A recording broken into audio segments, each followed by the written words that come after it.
Welcome back, everybody. Another episode of Elite Landscapes, Life Stories, Mulching Madness series. Today we're at a house that we re-landscaped and reclaimed from nature. A couple years ago, it was an auction house that one of my clients had purchased and moved into from a former house that we'd already probably invested about $40,000 in over the past couple seasons. So now we came to this home, and I'm going to walk you through that landscape behind me because, ooh, look at it over there. And honestly, it did not do as healthy growth as I had hoped. But at the same time, I hadn't been back in 3 years. So they were supposed to be tending to the plants, trimming as needed, and we know how that goes. Doesn't always happen the way it should. So let me walk you through this landscape, and we got 8 scoops of mulch to put down. We've already went through and pulled the weeds, and got a little bit more prepping to do, but not much. Let's take a look. So the boulders here, me and Dalton and a buddy of his came out here, and it was probably about 32 degrees out. Had them washing all the dirt and mud off all these stones and rocks while we were doing the install. That was one of the first things that he had thought about to talk about coming back here. Anyways, this coral bark Japanese maple, beautiful tree. You can see how red it is. It really is nice. Boom. It sits right here in the corner. And many times, this bare space, it's going to be filled in as they go through their budget and add more plantings to it. But you can see the Nandinas never did good. Boom. Those little guys are horrible. Something was going on with them, and I wish I was here in the past 3 years to have seen it and identified it and fixed it for them. But that's the way it goes. These are not boxwoods. These are Japanese hollies. They look like boxwoods, but they have a firmer stem to them, and they do create good hedges once they grow in. So this little sitting area needs to be lined with some perennials on the outside. And there was going to be a small little bench here to sit and hang out at. This was another Japanese maple that we had planted that, once again, didn't really come out that healthy. Last year it suffered real bad because we had a late frost and the buds got all burnt off. So this is called a lion's head Japanese maple. Very beautiful tree. Once again, just wish it was doing better than it is. That root ball had been in that container probably for 10 years growing, maybe longer, to get that trunk that size. So here's my thoughts. I've noticed a lot of times these mature trees that are just used to being in that pot environment, maybe it'd be better for those to not remove the pot off the roots and just plant the potter, cut the bottom off of it, drill some holes in the sides so the roots can creep out of that potter. Maybe it'll be healthier than removing it from the pot itself. That's just a thought I had. Let me know in the comments if you guys have ever had that issue.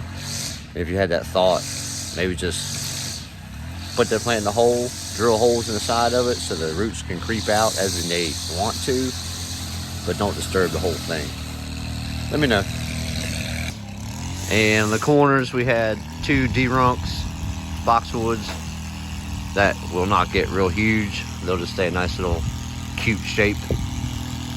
And we had a $300 hydrangea that just keeled out, died for no reason.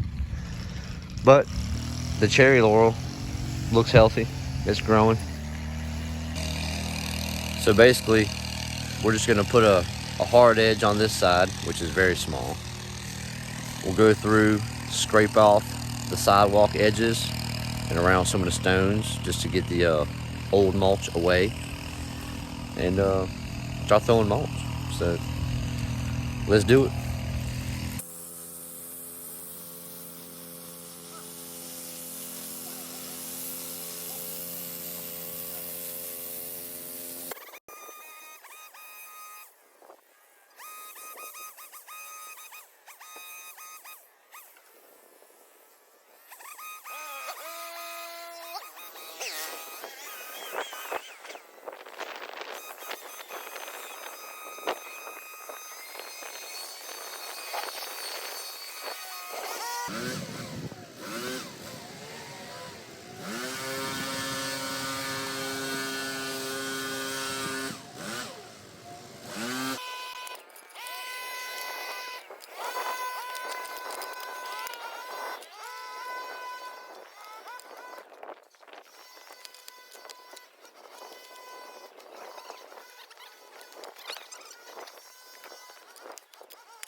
Oh, Ty. This is a hard edge. Yeah, but you're cutting it all wrong, man.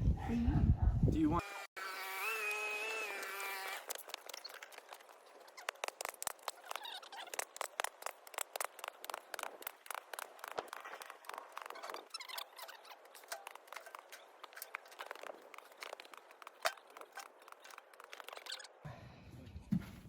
So now we got a nice little shaped bed.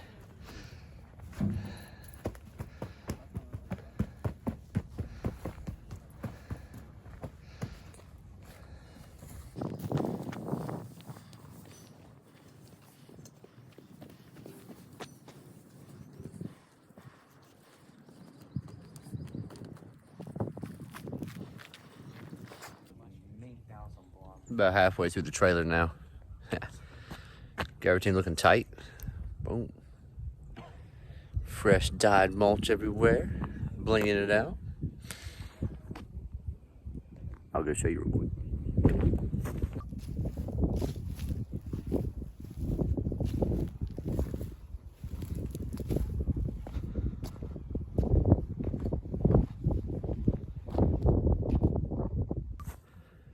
I don't know about you guys, but it really does bother me when plants don't grow.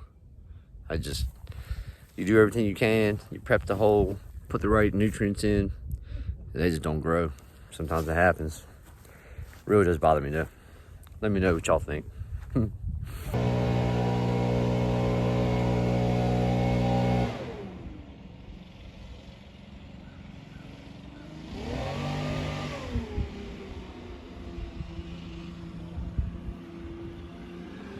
We got 2 wheelbarrows left. Ha!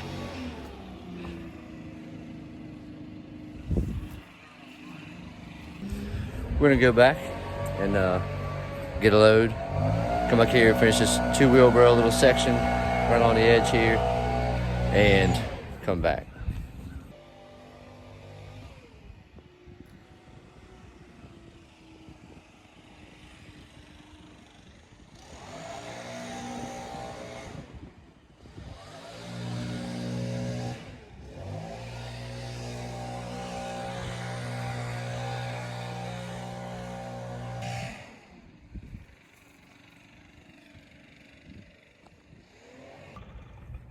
So a couple more years investment on small plants here and there, perennials that she sees at Lowe's when she's out shopping.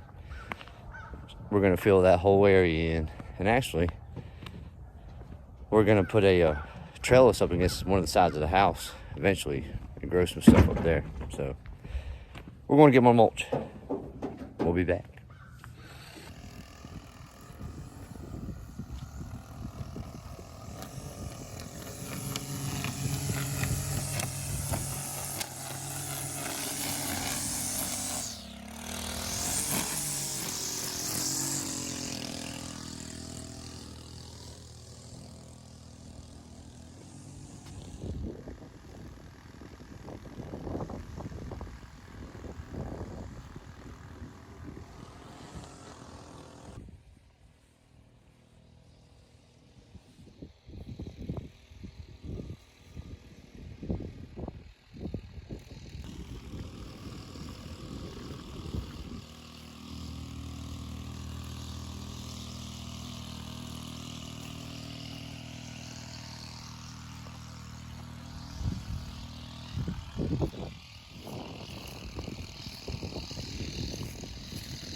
we're at another property now, and let me show you what we had, what we're doing, and then the finished product. Okay, real quick. Look.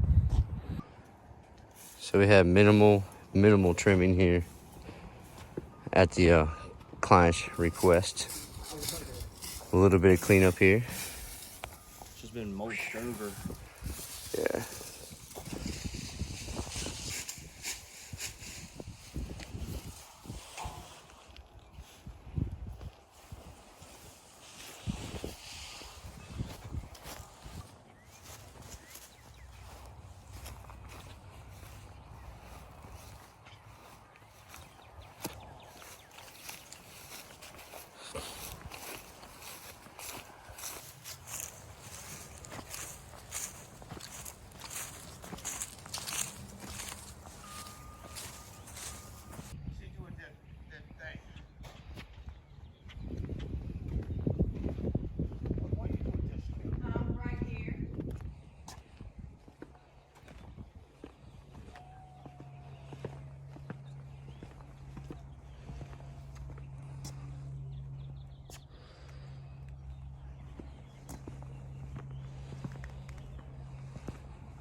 That's it for the day, everyone. And first job we did today, the 8 scoops and a little bit of trimming, was I think $1,100. The second job that we just left was $650, and we got baked some fresh homemade brownies. And Mr. Ian here walked away from the job site with a brand new vehicle. Look at that. It's a classic. It is definitely a classic F-150. Let's take a look. Look at that thing. That thing is tough looking. Yeah.